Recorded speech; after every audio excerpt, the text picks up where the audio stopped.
Olá, galera. Professor Guilherme Lemos, do seu projeto Maratona de Atualidades. Tudo bom com vocês?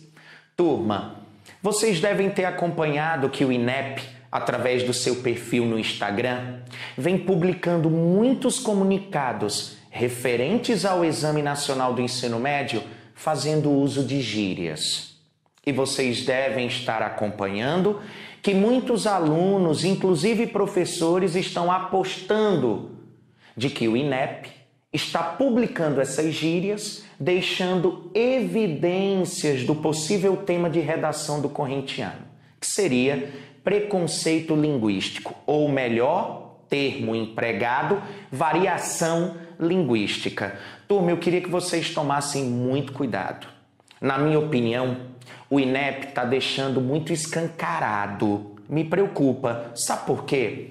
Ano passado, você deve ter acompanhado que o tema foi os desafios para a formação educacional de surdos no Brasil, onde o INEP deixou uma evidência, cartilha de redação do MEC. Naquela cartilha tinha uma única evidência, a de que desde 1998, quando o Enem foi criado, ano passado, foi a primeira vez na história em que a prova foi totalmente adaptada para pessoas com este tipo de deficiência através de 28 videoprovas. Se não me falha a memória, ou seja, uma única evidência foi deixada. Na minha opinião, o que está acontecendo agora, além de deixar muitos estudantes preocupados, ainda mais ansiosos, vocês acompanham que eles estão publicando em demasia. É como se o INEP estivesse o quê? Vazando o tema de redação? O que eu quero é que você aprenda com a Maratona de Atualidades e consiga instrumentalizar-se para, independente do tema que cair, você tem ferramentas, você tem arcabouço, você tem repertório produtivo para fazer uma excelente redação, ok? Então a nossa ideia é essa. Quando vocês observarem muitas das informações que eu falo para um determinado tema, tenta sempre fazer uso dessas informações caso caia assuntos correlacionados, tá bom? Eu acho que isso é uma aprendizagem mais significativa, tá bom? Guilherme, deixa de conversa e explicita logo qual é o tema de hoje. Galera, eu vou trabalhar com vocês um gesto muito nobre, um ato muito belo. Eu adorei me debruçar sobre esse conteúdo e eu acho que eu preparei uma aula bem amarradinha para ti. Dia 25 de maio desse ano, nós lembramos o Dia Nacional desse ato. E ano passado, 2017, o projeto de lei número 101 trouxe uma série de novas regras relacionadas a esse procedimento legal. Logo, quais são as duas evidências que eu estou me utilizando? A primeira, o fato do tema ter sido discutido amplamente no Congresso ano passado e o fato de ter sido lembrado esse ano no dia 25 de maio. Eu vou trabalhar com vocês os desafios da adoção no Brasil contemporâneo. Olha que bonitinho. Os desafios da adoção no Brasil contemporâneo. Vamos junto? Vamos lá? Galera, coloca aí no teu caderno, tá certo? Construa seu mapa mental, construa seu diagrama. O que eu quero é que você saia daqui não apenas dominando a adoção, talvez até louco para adotar, não é mesmo? Galera, eu vou trabalhar com vocês o primeiro tópico, definição. Para isso, eu tenho absoluta certeza que a maioria de vocês definiria a adoção da seguinte forma: procedimento legal onde uma criança ou adolescente se tornam filhos de uma pessoa ou de um casal e que passa a ter os mesmos direitos que um filho biológico tem. Uma definição muito boa. Mas, galera, vamos sintetizar? Vamos trazer uma definição com vocabulário um pouquinho mais rebuscado e bem bonitinha para a tua produção? Olha só. De acordo com o jurista Orlando Gomes, adoção é o ato jurídico que estabelece, independente de procriação, vínculo de filiação. Olha que lindo! O professor Guilherme pode se tornar pai sem necessariamente ter que procriar. Eu vou construir vínculo afetivo, vínculo de filiação com um determinado indivíduo. Ok? Então lembre-se, ato jurídico que estabelece, independentemente de procriação, vínculo de filiação. Perfeito? Turma, Cadastro Nacional de Adoção. Um avanço. Afinal, antes da criação do cadastro, era muito comum famílias pretendentes visitarem abrigos, antigos orfanatos. Apesar da estrutura ter se mantido dos orfanatos, o termo mais bem empregado seria abrigos. Então, geralmente, famílias pretendentes chegavam nesses abrigos e escolhiam, por exemplo, no momento de lazer das crianças ou adolescentes, aquela que teria o perfil com características desejáveis, o perfil idealizado para aquela família. Você concorda comigo que é uma visão muito mercadológica? É como se as crianças estivessem como objetos em exposição. Obviamente, isso também seria muito traumático para aqueles que não foram escolhidos. Então, o Brasil, através do governo, criou um cadastro nacional de adoção, onde eu vou ter o cruzamento dos dados entre famílias pretendentes, que eu vou chamar também de adotantes, e entre crianças e adolescentes que estão para serem adotadas, que eu vou chamar de adotandos. Então, vamos a alguns dados aqui do Cadastro Nacional de Adoção, turma. Mais de 40 mil famílias estão na fila de espera, aguardando um adotando com seu perfil idealizado. Ou seja, são mais de 40 mil famílias pretendentes. Nos abrigos no Brasil, eu tenho mais de 47 mil entre crianças e adolescentes nos mesmos. A grande maioria não está apta à adoção. Deixa eu te explicar. Você deve se lembrar que lá no Código Civil de 1916 só existia um arranjo familiar, a chamada família matrimonial, ou seja, o que Deus uniu, o homem não pode separar. Lembre-se que naquela época eu só tinha um arranjo familiar. Atualmente, eu tenho mais de 10 arranjos familiares reconhecidos pela lei. A título do Estatuto da Criança e do Adolescente, Lei 8.069 de 1990, eu tenho 3 arranjos familiares que o Estatuto reconhece. O primeiro, a família biológica ou natural. A segunda, família estendida. A terceira, família substituta. Imagine que uma determinada família biológica ou natural está enfrentando problemas tão graves que eles não têm mais condições de manter seus filhos no seio dessa família biológica. O juiz da Vara da Infância e Juventude vai procurar algum familiar que possa ficar com a guarda provisória desse indivíduo. Então, eu passo a guarda provisória para a chamada família estendida. Caso ninguém se sinta interessado em relação àquele indivíduo, é que vai para a família substituta. Aí entra a adoção. Lembrando que ninguém adota de primeira no Brasil. Você passa pela guarda, que tem um caráter temporário ou provisório. Depois você tem a decretação da tutela. E ao final que você tem o processo de adoção com a passagem da guarda definitiva para uma família substituta. Então, turma, muitos de vocês vão utilizar como argumento 1 ou 2 a questão da burocracia. Mas lembre-se que o processo é lento, moroso, principalmente porque a adoção é sempre o último recurso. Então, você geralmente tem uma série de estratégias para fazer com que essa família biológica se recupere do problema que vem enfrentando. Procura na família estendida, só depois que a criança vai para o abrigo, ok? Lembrando que agora o tempo de abrigamento máximo é de 2 anos. Então lembre-se, a adoção ela é o último recurso e ela é irreversível, ela é irrevogável. Professor, o senhor está falando, desculpa o termo, turma, estou colocando aqui entre aspas e é muito utilizado. Não existe casos em que crianças adotivas são devolvidas, existe, é o raro do raro. Mais tarde falaremos, mas em lei é um procedimento irreversível. Bom, eu acabei de afirmar para vocês que são menos de 8 mil adotandos no Brasil. Esse adotando, turma, ele tem um perfil predominante. No Brasil, a maioria dos adotandos já são adolescentes, meninos, não brancos, com irmãos. Olha o perfil que predomina entre os adotandos. Adolescentes, meninos, com irmãos, não brancos. E qual é, Guilherme, o perfil mais idealizado pelas famílias pretendentes, pelos adotantes?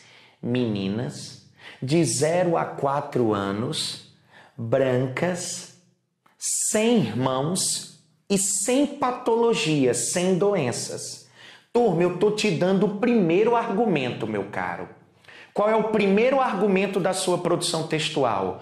O perfil mais desejado entre as famílias pretendentes não se confunde com o perfil mais predominante entre os adotandos. Olha que show, ok? Você vai ter que resolver isso, como incentivar a adoção, principalmente de adolescentes que hoje são considerados, a mídia se utiliza até da expressão geração de inadotáveis. Então, como é que a gente pode solucionar isso? Vou te dar proposta de intervenção afinal. Calma, estamos aqui nos aquecendo.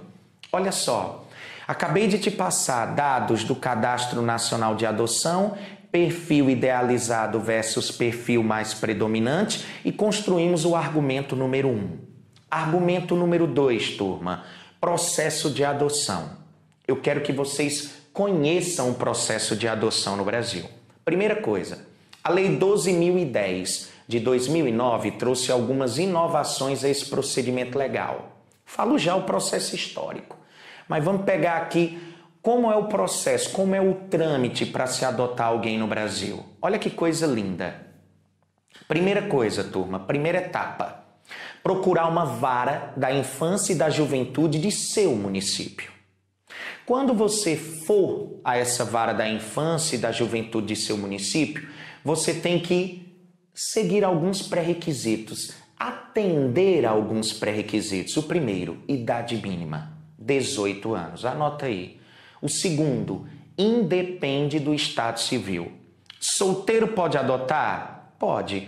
Casado pode adotar? Pode. União estável pode adotar? Pode. Um casal homoafetivo. Você se lembra que em 2011 o Conselho Nacional de Justiça equiparou legalmente famílias heterossexuais a famílias homoafetivas. Houve a equiparação legal entre esses dois arranjos familiares. Dessa forma, existem muitos juízes que estão autorizando a adoção de casais homoafetivos. Então, primeiro, idade mínima 18 anos. Segundo, independe do estado civil. Terceiro, turma, é lei. Entre adotante e adotando, entre quem adota e quem é adotado, tem que ter uma diferença de 16 anos. Então, por exemplo, o professor Guilherme tem 30 anos de idade. Então, eu posso adotar um adolescente com até 14.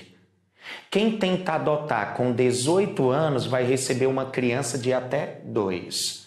É lei. Tem que respeitar essa diferença que é de 16 anos. Então, vamos lá. Eu atendo a esses pré-requisitos. Vou à vara da infância e da juventude e levo 7 documentos. Ah, Guilherme, o senhor é muito detalhista. Calma. O que eu quero é que você domine o processo. Você não precisa anotar tudo.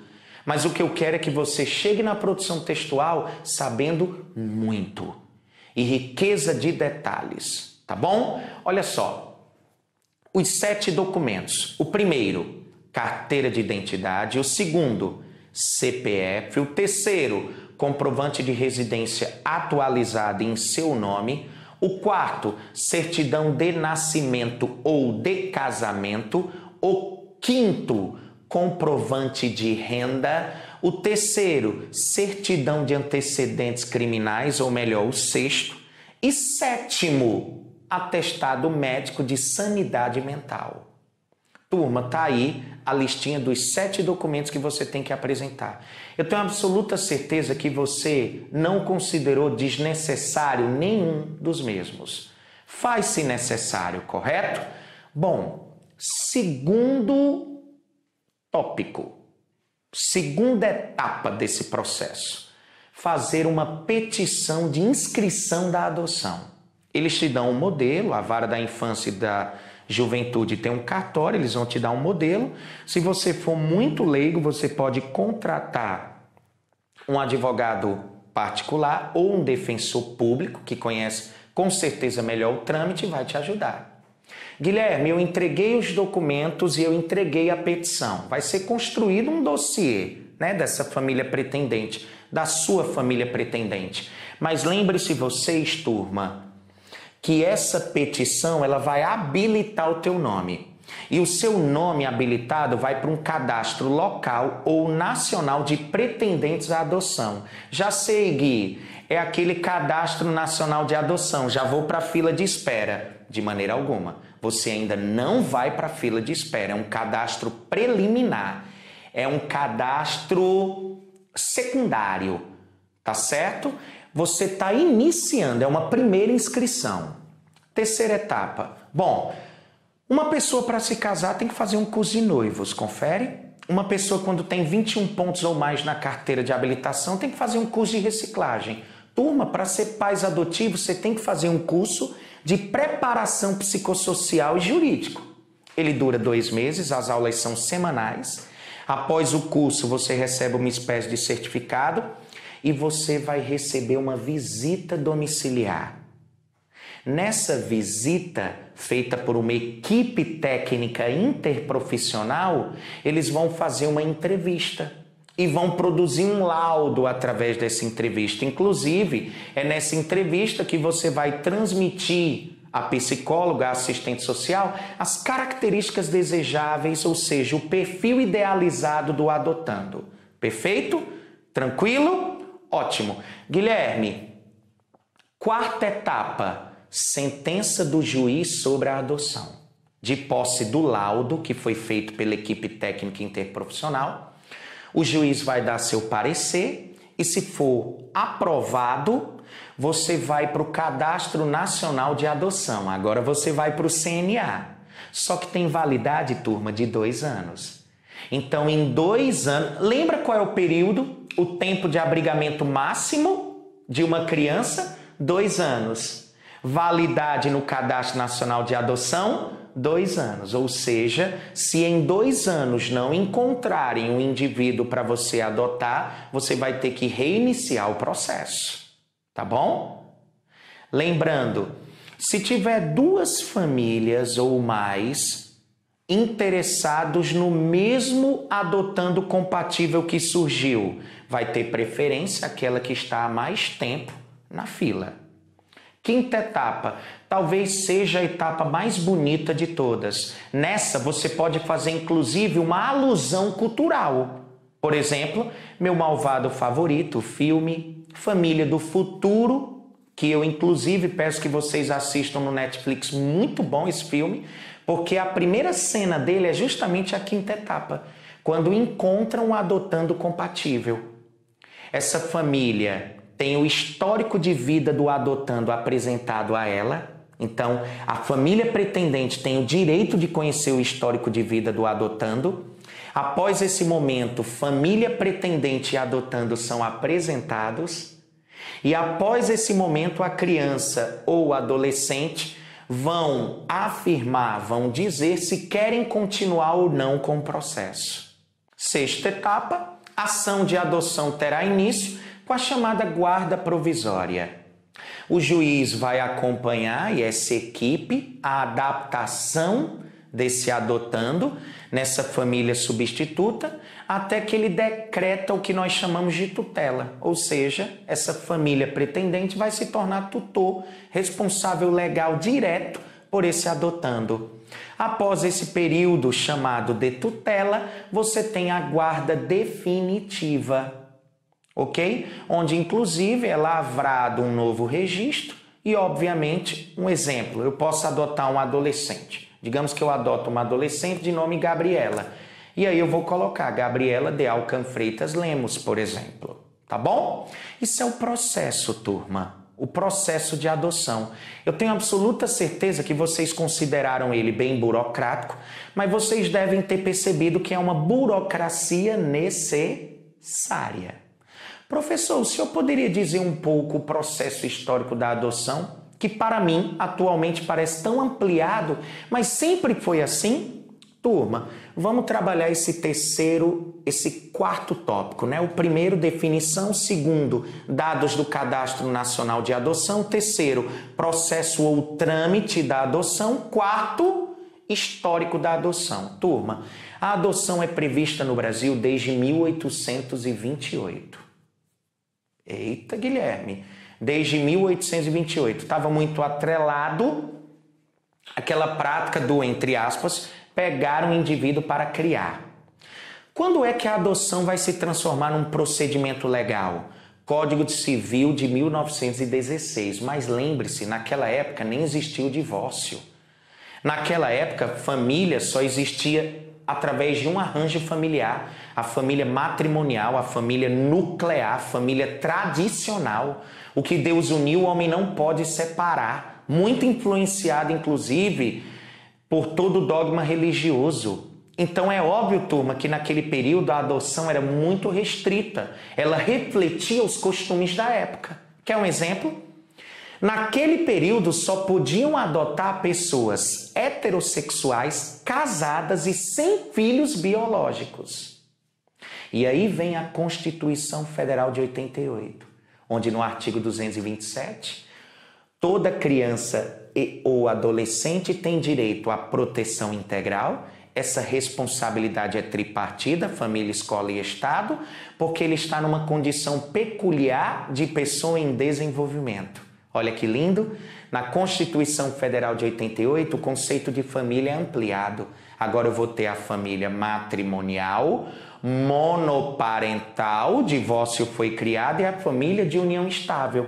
Ou seja, a adoção vai se ampliando ao passo que a família vai se reformulando. Se bem que a família nuclear tradicional, ela permanece sendo aquela predominante, ok? O que eu estou colocando aqui para vocês é que a adoção foi mudando ao passo que os novos arranjos familiares foram surgindo.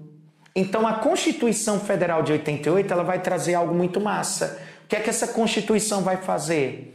Ela vai equiparar legalmente os direitos de filhos adotivos a filhos biológicos. Então, filhos adotivos e filhos biológicos perante a lei têm os mesmos direitos. Constituição Federal de 88.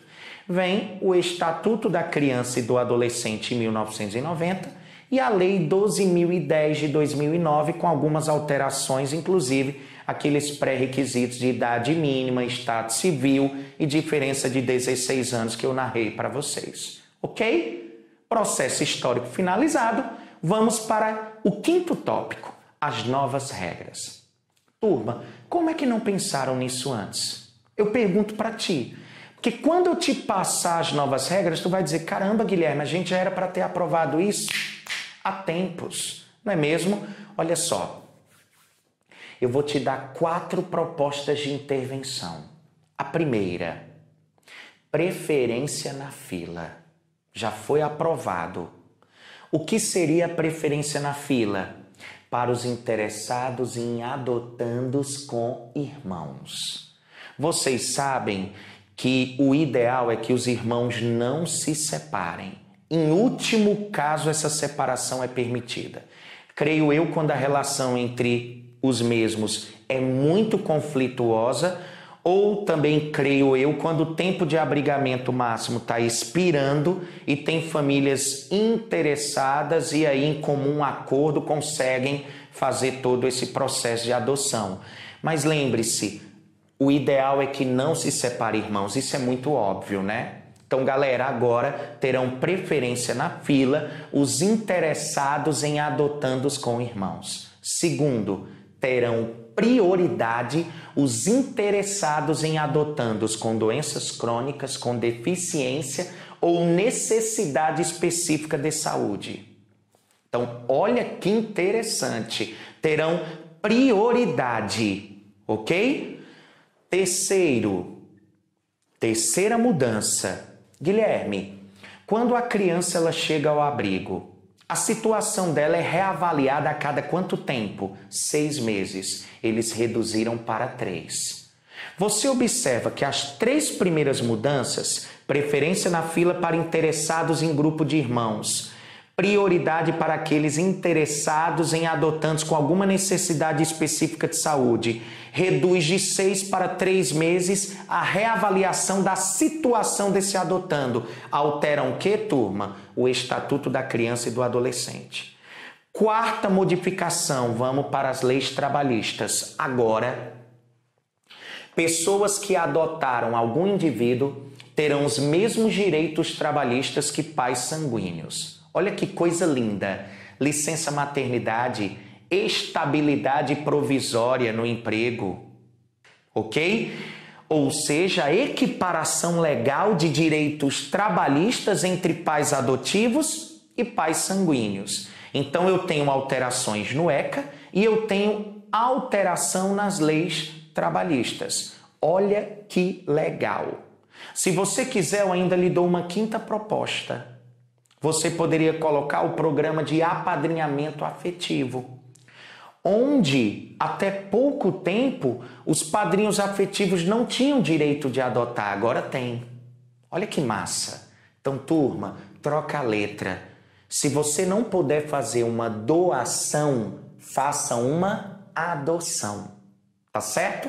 Cheiro grande. Eu espero que vocês tenham gostado dessas informações. É uma aulinha de tiro curto. Até o Enem eu tenho que trabalhar no corrente ano pelo menos 20 temas e a gente ainda vai ter nossas lives. Eu quero muito me encontrar com vocês ao vivo e vem muita novidade por aí no nosso canal. Por gentileza, se você gostou, dá o seu like, tá certo? Indica para os seus amigos, indica até para os seus inimigos como uma forma de perdoá-lo, tá bom? Vamos socializar o conhecimento, isso é muito importante, tá certo? Cheiro grande, os desafios da adoção no Brasil contemporâneo, destrinchado para você. Até a próxima.